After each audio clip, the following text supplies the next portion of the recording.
Hello guys, what's going on? Welcome back to another of my videos. Here, guys, every single 1 out of 200 kg in the game ranked from worst to best in this video. Now, if you guys enjoyed this video, hit that like button, subscribe, look out for more. Now, when I say rare kgs, it is going to reference 1 out of 200 kgs only, and this is not going to include skins that went above that rarity or equivalent to that rarity. It's going to just be the main bloodline. Now, hopefully you guys enjoyed this video, and as I said before, let's get right into it. Now, coming in 7th is going to be Sengoku. I feel like Sengoku is the single worst 1 out of 200 kg in the entire game at the moment.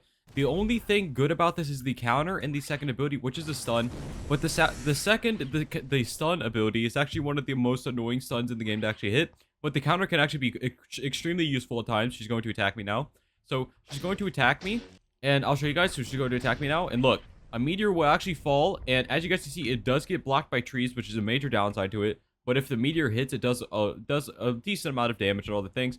The C specs of them and the weapon specs of them are both really bad. I would recommend not actually using anything besides the second ability and the counter. But if you guys have to, the first ability is a block break, and that's pretty much all there is to Sengoku. It also has a full Susanoo.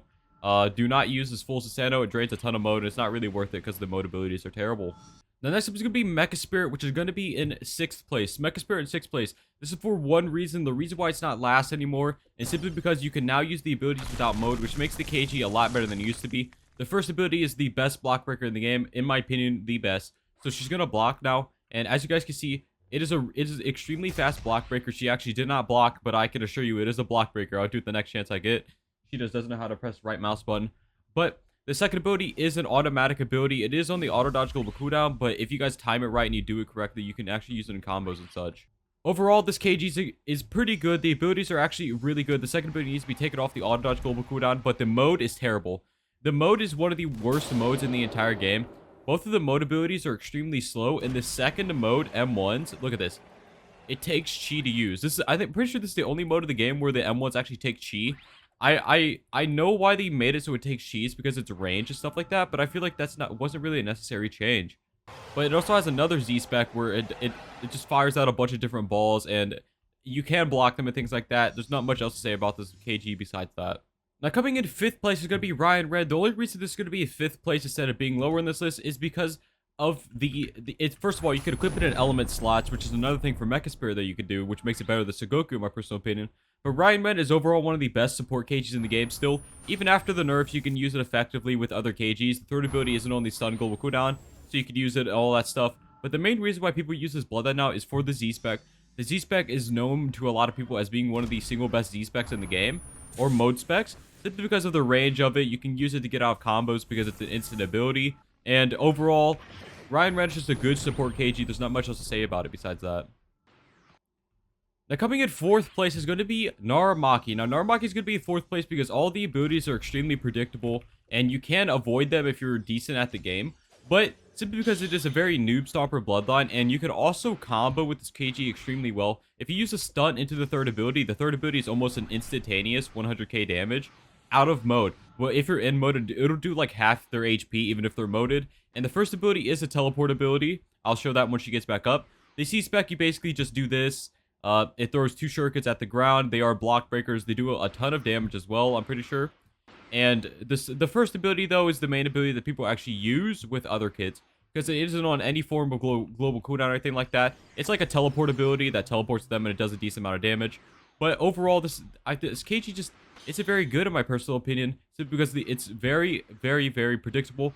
But because of the third ability doing such a massive amount of damage, and the M1s being extremely good and not knocking people back, this KG is going to be 4th on the list. Coming in 4th is actually going to be Golden Jockey. Now, Golden Jockey is going to be coming in 4th simply because it doesn't really have anything that makes it any better than the KGs above it. But this Golden Jockey is actually one of the single best combo KGs in the entire game. Not only that, but it was also one of the highest DPS KGs in the game, simply because the first and third ability, which end up doing a super high amount of DPS. Not only that, but the third ability is actually a block break. Now, the mode of Golden Jockey is the reason why it actually places so low is because the mode is terrible. The mode is the worst part of Golden Jockey. I would say the mode is probably one of the worst rare modes in the entire game.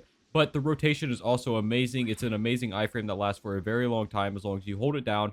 And overall, the abilities just do a ton of damage. Now, coming in 3rd is going to be Light Jockey or Dark Jockey if you have Dark Jockey. Now, the third ability of Light Jockey is, if you guys actually combo with it, it can do a massive amount of damage. But if you do not properly combo with this ability, it will not actually work properly because you can't auto dodge out of it, you can walk out of it, you can dodge out of it, you can pretty much do anything out of it. Now, the C-Spec, there's 3 different versions of the C-Spec. The only one you're ever going to be using is the 3rd version. The 3rd version does have a pretty good weapon spec where you go up in the air, you throw a ball to the ground, and then you rush to it. That does about, I would say it does about 60k damage in mode, because obviously you're in mode. C-Spec is one of the best C-Specs in the game. It does a crap ton of damage, almost unavoidable from whoever you're facing, and you can combo after it. First ability is a block breaker, extremely close range, does not do that much damage. And the second ability is the best counter in the game. She's going to attack me now, and I'll show you. So she's going to attack me, and it is one of the best counters in the game because it does not have any end lag to it, so you can combo with it and things like that. And overall, the counter just kind of carries the KG to 3rd place on this list. Now, coming in 2nd place is going to be Inferno Karashi. Now, there's a few reasons why Inferno Karashi is going to be 2nd. First of all, the C-Spec, extremely good. Drains mode does a crap ton of damage. Overall, really good ability. The weapon spec of the mode is actually a grapple hook that you can use the escape situations and things like that. You can also get out of combos with it. And the first ability is such an annoying iframe. It is an iframe, so I'll show you that here in a second. But the 3rd ability is only stun global cooldown. However, it does keep them locked for a very, very long time, and you can use this in comboing with other abilities like Bubble or Shindai and things like that. Second ability is not very good in my personal opinion. You basically just run around, and you can use abilities while you're on the motorcycle, but pretty much nothing else happens unless you run into them. But at the end, there are spikes that come out of the ground. It does a decent amount of damage. Your M1s are chain M1s that do not actually knock people back. But the first ability, as I'm about to show you, she's going to use an ability on me. And I'm going to use the first ability. It has no hand signs and is instantaneous. So she's going to use, not that ability because that's an instant ability. She's going to use an ability on me. And I am going to iframe out of it. As you guys can see, it is an instant ability. And you can stun after it in combo. It also does like 44k damage in mode. Overall, the first ability is an extremely good iframe. And honestly, you guys, the first ability, you probably have already seen it if you play competitive, because a lot of people spam that ability simply because it is one of the most busted iframes of the game. Instantaneous, avoidable, instantaneous iframes, 0 hand signs, and it does a lot of damage. You could combo after if you run into them. Now that leaves one more 1 out of 200 bloodline, which is obviously going to be Shindai. Shindai still the best 1 out of 200 bloodline in the game, as with the last video. C-Spec is literally just limbo clones that you can use on people. And also, this is a very cool thing, but Variety Mud, the clone to this, and Shindai clones, actually have a chance of using your weapon spec if you're in the full Susanoo. So I'm going to use the full Susanoo, and there is a chance that they actually use your weapon spec. Now I have Muay Thai equipped, and as you guys can see, it went through. It just went through. She took around, I would say, 7k damage, and she was stunned from it. I'll use the C-Spec to show you guys that it works with the C-Spec too. As you guys can see, the M1s normally do, see, 72k. Did that just do 72,000 damage? Yo, did you guys just see that? Wait, that does 72,000. That did not just say 72,000 damage, did it? If that does 72,000 damage, that is broke. I'm going to use it again to see. Does that do 72,000? Oh my... It does 72,000 damage? Well, that's not supposed to be in the game. I don't think that's supposed to do 72,000 damage. That's a little bit of damage. I would have to say I did not know it did that. I thought it did the weapon spec, but not that much. Second ability is terrible. Never use it. It's a meteor that does a decent amount of damage. Third ability is an extremely good stun. And I'm pretty sure the weapon spec, yeah.